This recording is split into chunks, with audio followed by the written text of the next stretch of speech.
It is said that it takes a village to raise a child. And that I have experienced also in my job as teacher and principal. That was when I realized my mistake, and I have to shift from that attitude of a teacher who wants only to make the students learn. But of course, I have to understand their situation. I told myself also, you see, Mama Paro, the fruit of their labor, and your labor bore fruit.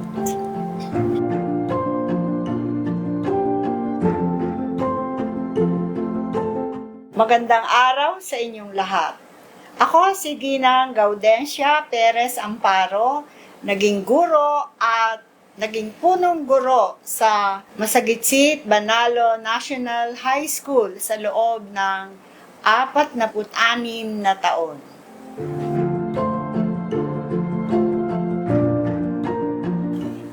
When I was in high school, I developed my love for teaching.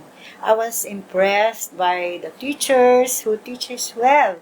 I love the way they teach, the way they made the students understood what was being taught. And also, the community, the parents, and all the people treat the teachers. They are well respected. And I want to be well respected too.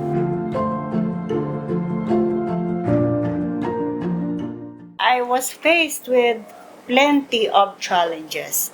The first challenge was, how will you make the students learn and understand the topics that are being discussed?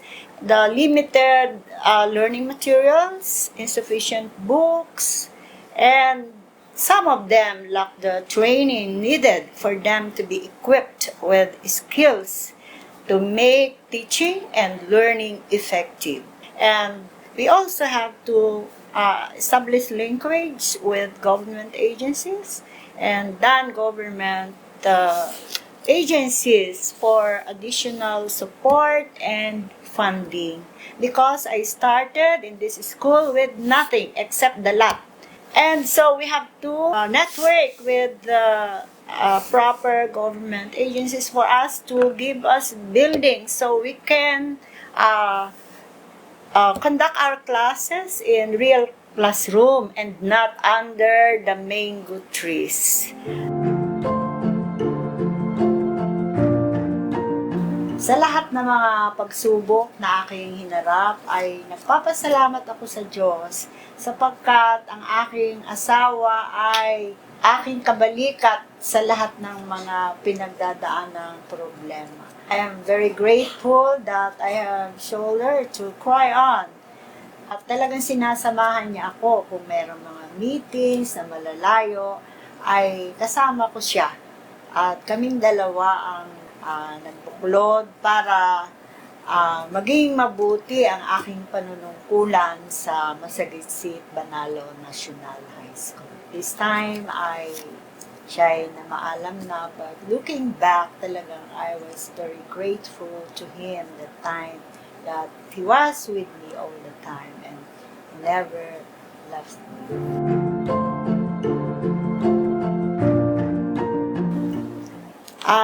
Before I came here to Masagitsit Banalo National High School, I taught at the Lobo Institute. There I met a student. He would be asked during recitation. He could not answer. And so I made him stand up.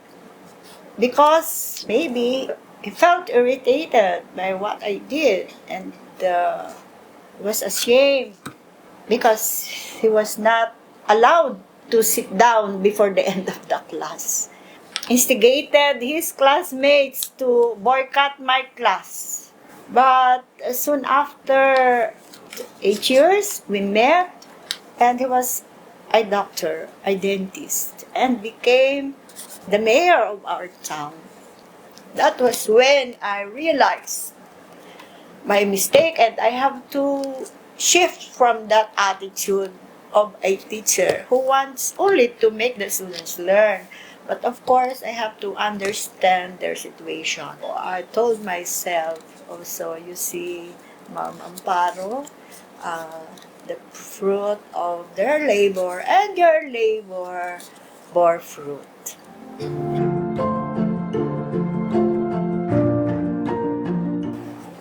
It is said that it takes a village to raise a child. And that I have experienced also in my job as teacher and principal.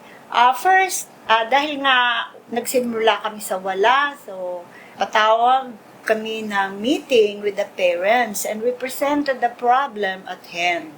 At nung na-erect ang isang building, lalong ang mga parents ay nakipagtulungan sa amin.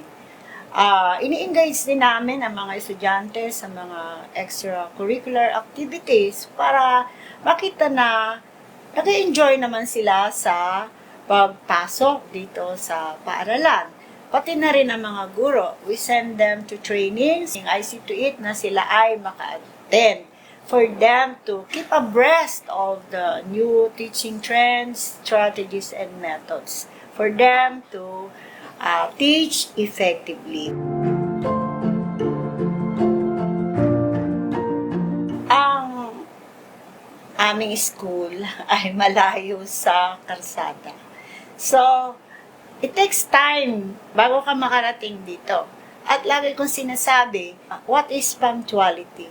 To be punctual is considering you are late when you come on time. On time ay 7:30. So, you must be in school at 7. And also, setting a good example. It should be a model of excellence in many forms sa mga estudyante and even sa mga teachers. Kailangan master mo yung craft.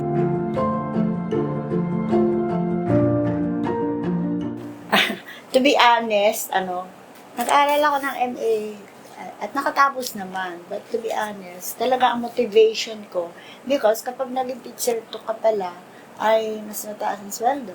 Pag teacher 3, mas mataas din. So, as you grow higher in position, mas mataas ang sweldo mo. Pero dumadating yun sa point na hindi mo na kinikwenta kung magkano ba ang additional salary. Basta you just want to be good. You just want to make Massaguit Banalo National High School a good school at nakinikilala. Hindi yung, ay, kaya pala ganun ang performance ng mga bata ay dahil na nasa liblib pala kayo. I do not want that.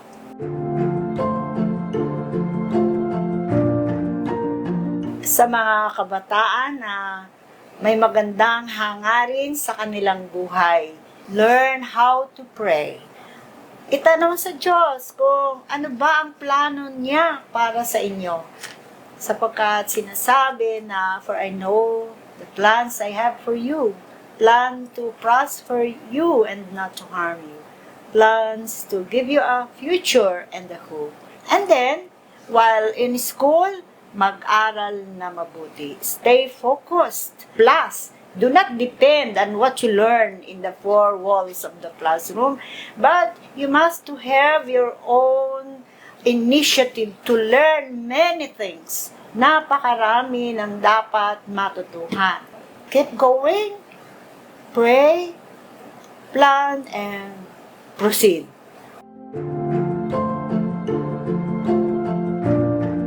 Love the children, love your work, and love the people in the community where you serve. Just keep on working, keep on smiling, and treat these difficulties, these obstacles, these challenges as a part of your profession. Trust God. Have faith in God. Believe in Him na hindi tayo iiwan, hindi tayo pababayaan. No matter what. Ako, si Gina Gaudencia Perez Amparo, naging principal at ito ang aking kwentong expressions.